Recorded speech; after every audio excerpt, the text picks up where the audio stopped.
All right, so look, this is how things are gonna go, right? So, a week or two before the season starts, typically I like to make a build guide of the build that I'm thinking about using, and so in this case, I'm gonna pick my what I think were my four strongest builds for the season, and I retuned all of them for this Abattoir of Zir event, and I'll let the video explain what this event is, so that way you can see why I tuned it, and then we'll go through the build, discuss the changes, and then I'll show a little bit of gameplay. I made sure that each of the builds could comfortably farm tiers 90 to tier 100, right? With minimal deaths. You know, if I died, it probably was to something stupid, but that's one thing. But dying to like just not being tanky enough, that's another thing. So if I died to something stupid, I didn't count that. But if I died because I wasn't tanky, then I just kept retuning the build, right? And so yeah, so I'll make a build guide for each of the four builds that I'll be using, just in case anyone's interested. And yeah, so let's go ahead and start the video. The Abattoir of Zir is an endgame pinnacle dungeon event built into Diablo 4. They're meant to be really challenging for the player. The way it works is it's a complete race against the clock. You jump in, kill as many demons as you can, fill up that progress bar. Once complete, a boss will spawn, kill the boss, do this all before the timer runs out. You will not be able to enter until you complete all 7 tiers of your season journey event. But once this task is finished, go ahead and head over to the Occultist. A new recipe will be available for a blood forged sigil. So you're gonna wanna go ahead and craft one, use it, consume it. Once consumed, a portal will open up in Ked Bardu. It's a big blood portal. You'll be fine, just go in there. Don't worry about it. By completing the Abattoir of Zir dungeon, you will now earn a brand new Tears of Blood glyph. This incredibly strong item boosts rare nodes within its range, but different to Nightmare dungeons, it has a cap 10 times bigger than normal sigils. So I'm curious just how high players can get it to this season. You will also get a recipe to craft a blood forged sigil, 1 tier higher than what you just completed at the Occultist. Question time, Alex. What's the highest level I can get a blood forged sigil to? So the Sigil and Dungeon both go up to tier 25, but this covers a much wider difficulty range than you might be used to, from 25 tiers of something like a Nightmare Dungeon. By condensing this large difficulty curve down to only 25 tiers, we want to make sure that each tier feels like a meaningful goal that you can strive for on its own. That's awesome. When can we expect to play it? The Abattoir of Zir goes live on December 5th, 2023.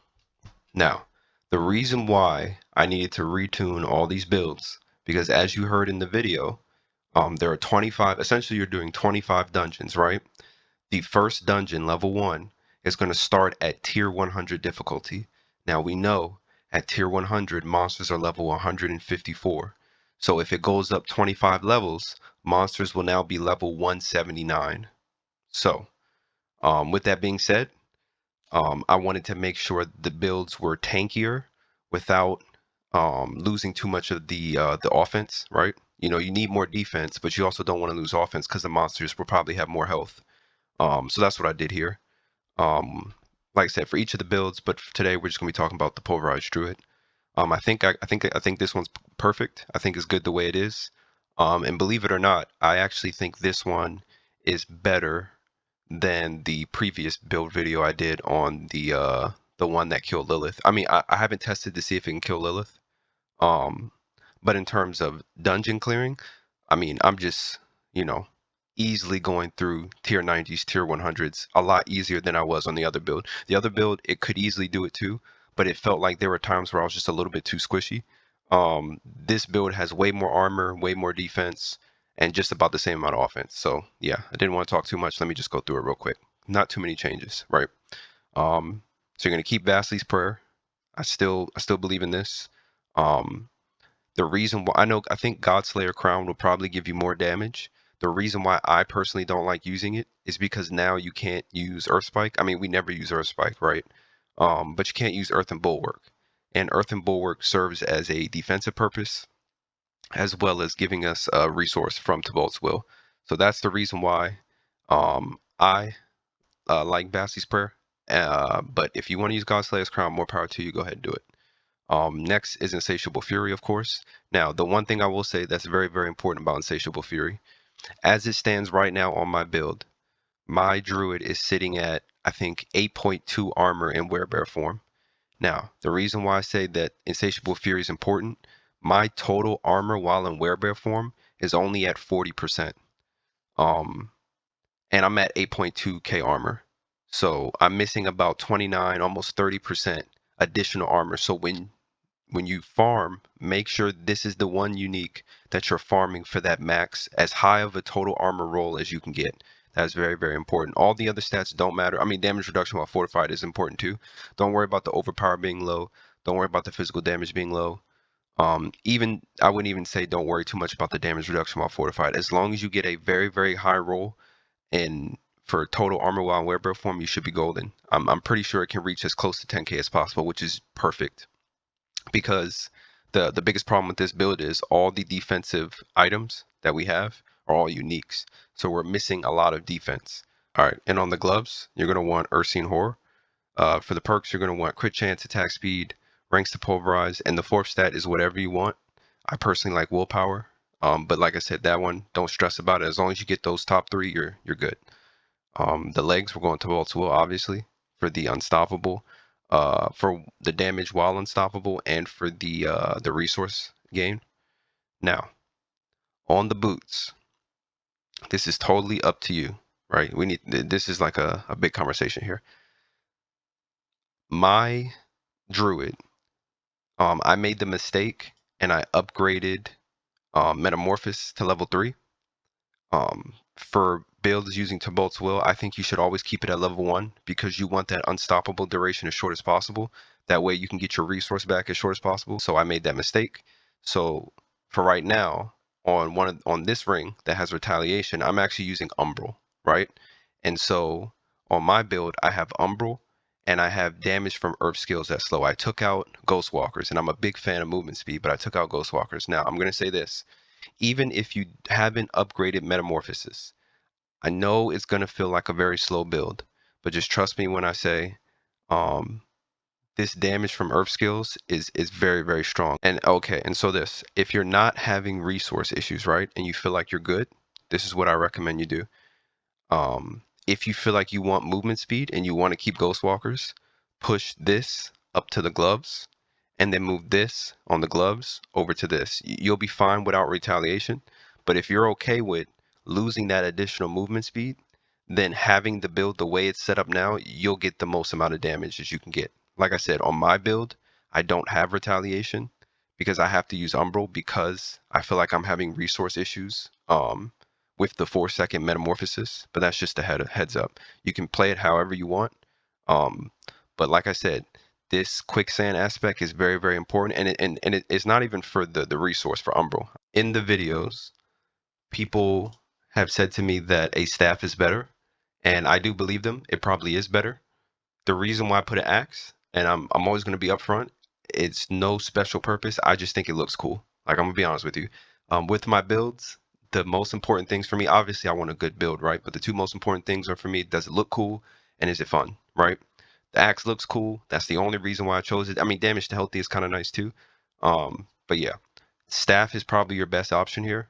But I don't think it really matters too much. The staff does attack faster, so maybe that helps with your attack speed. But yeah, I'll always be upfront anytime something is kind of like a dumb reason why I like it, and if it's not the best choice. So this is one of those times. So that's just a heads up there. We're still using Banished Lord's Talisman. We're still using the Ring of Rampaging Werebeast. You're gonna want crit chance, overpower, max life, resource generation. Resource generation is kind of up to you, but I think that's probably what's best. But like I said, it's kind of up to you. Just make sure that the two most important stats here are crit chance and max life. Even the overpower, you have so much overpower, it really doesn't matter. But just make sure you have a high crit chance and you have a good max life. Same thing on the other ring. And like I said with this, you either go retaliation here, or you go Umbral, or you do the little swap method that I said if you want to keep Ghostwalkers. For the boons, you're going to go Wariness, you're going to go Scythe Talons, Iron Feather, Calamity, and then Obsidian Slam. Now, let's go into the skill tree. We're going with Earth Spike, because that way we can use this in werebear form, but also we don't even ever need to use this, so it's whatever. Then you're going to have 3 ranks to Wild Impulses, 1 point in the Heart of the Wild. You're going to go Pulverize. You're going to make sure you take the one that does the reduced damage. The stun one you can choose if you want to, but I think this one's going to be better because, like I said, monsters are going to be a higher level than what we're used to, so they might hit a little harder. You're going to go 1 point into Predatory Instinct, 3 points into Iron Fur for the damage reduction, 1 point in Earth and Bulwark, 1 point in Enhanced Bulwark, 1 point in Ancestral Fortitude, 3 points into Vigilance. You're going to go Debilitating Roar, Enhanced Debilitating Roar, Innate Debilitating Roar. Now, you're going to go 3 points into Nature's Reach. Now, the reason why we're going 3 points into Nature's Reach is because Pulverize, you do not need to be, you don't need to have like that damage to close, right? Like you can do distant damage and it still does an insane amount of damage. Now, the way what this reads is you do 9% increased damage to distant enemies, double this bonus if they're slowed, stunned, immobilized, or knocked back. Now, we have Trample, which knocks back enemies and can stun them. We have Debilitating Roar, which can slow. And now that we're using Quicksand, if you choose to use this, every time you attack an enemy, you will always have the double damage. So you, instead of doing 9%, you'll always do 18% increased damage. And it gets even better from there. If we go down here to Crushing Earth, Earth skills deal 15 times increased damage to slow, stun, immobilize, or knock back enemies. This is essentially the same thing as this. The only difference is it has to be an Earth skill. And now, so because we have Ursine Horror, Pulverize is now also an Earth skill. So that means we get the benefit from this. So anytime we're distant, and because we have Quicksand, every time we attack, they're slowed. And so now you have Crushing Earth, 15%, and when you're, from distance, you get that 18. So now you get 33% multiplicative more damage. And this is why I said you might have to take the L on the movement speed, from Ghostwalkers. Unless you finagle it the way I said. But yeah, this is now really important for the extra damage. You're gonna go Mending, 3 points into Provocation. You're gonna go Trample, Enhanced Trample, and of course always go Savage Trample for the Spirit. You're gonna go all 3 points into all these. You're gonna go Defiance, Natural Disaster, Circle of Life. This one, you can flex it. You can put it into something else if you want to. It's only 6%, and you will never get the triple because we don't have a Storm skill. But hey, it's 6% extra damage. But you can easily take this and you can put it somewhere like here for the extra fortify from all sources, or you can put it here just so you can get more fortify. I would probably, if you don't want this, I would probably put it here just for the extra fortify. Then of course we're going Grizzly Rage, and then Ursine Strength.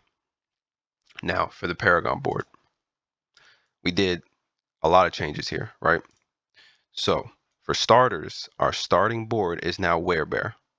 Now this is important. The reason why we're going Werebear, because if you saw in the video, you get that new glyph, right? And you can slot your glyph into this Paragon board as soon as you get it.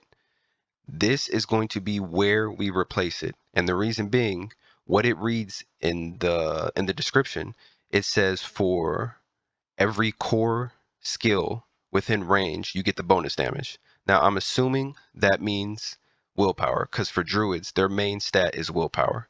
And this probably has the most willpower that you'll be able to get out of all these Paragon boards. So we'll just slot it right in here. But for now, we're going to use this because it's going to give us damage reduction and it's going to make us more tanky. And yeah, so that's why we have it in the starting board. For the Ancestral Guidance board, we're going Outmatch, so that way we can get boosts to our core skill damage, we get extra willpower, more resistance to all elements, and we deal 16% increased damage, physical damage to non-elites and bosses. Then we're moving over to Constricting Tendrils, and we're going Fang and Claw. We got Nature Magic skill damage and maximum life. Now, you may be thinking, why would you choose this glyph? Because you only get the bonus from close enemies. This is just a way to boost our maximum life. Right now, my druid is sitting at about 21,000 max life, not in werebear form. And then in werebear form, he's sitting at close to 25,000. And I don't even think I have max life on all my rings. So I don't even know what the max life is going to be. It's going to be something insane if you have those. But also, having the extra damage to close enemies, it covers all our bases. So now it doesn't force us to play range, even though we'll do the most damage at range. But if something ends up getting too close to us, now we can play from close as well. So you might as well just use this. Then up here, we're going Survival Instincts. We're using Earth and Sky. This is going to give us bonus damage in Wild and Werebear form, extra intelligence, more total armor when werebear form, extra dexterity, and nature magic skills deal 10 times increased damage to crowd control or vulnerable enemies. Every single enemy we attack will always be crowd controlled because quicksand aspect slows all enemies. So yeah, we'll always have the bonus here. And also, because we have the aspect that makes Pulverize an earth skill, it is also a nature magic skill, so we do get the benefit from this. Then over here we're going Inner Beast, and we're using Spirit. This just gives us bonus damage for when we crit. And then the last board we're going Earth and Devastation, we're using Exploit, so that way we can keep enemies vulnerable. And then we are going to make sure we grab the Ancestral Guidance Legendary Node right here. We don't really need this. I mean, this will be nice. If you can figure out a way to get this will be nice just for the extra max life. But I think it's just best keeping the board the way it is. And then we'll go over the vampiric powers real quick. So you're going to go Undying for the heals. You're going to go Metamorphosis for the Unstoppable. And remember, keep it at level 1. If you have already done so, and it's already level 3, then I recommend you use Umbral. I'm having no problem doing dungeons with Umbral. You don't need the retaliation, but the retaliation is nice because it's a 40 times multi. Then you go on Blood Boil, so that way you overpower. Sandgreen Brace for the Fortify and the additional crit chance. On this build, assuming you get all perfect rolls, you're sitting at basically a 50% crit chance, and I'm pretty sure, yeah, see this, it doesn't account for this, so you're actually sitting at 54. Plus Sandgreen Brace is 8%. If you had all perfect rolls, you'd be sitting at a 62% crit chance, which is insane. And then Prey on the Weak, so we do additional damage to vulnerable enemies. And yeah, that's about it. So I'll just quickly show you some gameplay. And then, yeah, that's about it. All right, and now for the gameplay, right? There's going to be a lot of skips and jumps because I didn't want this video to be like 30 minutes. I didn't want it to be a long video, so I just cut to the parts with the most action just so you can see how it performs when you get swarmed by a bunch of enemies. And I made sure I showed parts where there were at least with suppressor, because with suppressor we can't attack from range, so it forces us to get up close. So I just wanted you to see how it performed up close. So I'll let the gameplay run a little bit, and then there's a part that I thought was pretty funny, and I'm glad it happened. And I'll talk about that, and then we'll talk about the boss fight. Okay, and you're about to see coming up, here's an elite with suppressor, and so it means we have to get inside the bubble, and it's no problem. Like, we just delete them. Like I said, I don't think on my other Pulverized Druid I would have been able to do that. I think he probably would have died because he is a lot more squishier than this version, which is why I think this is the better version overall.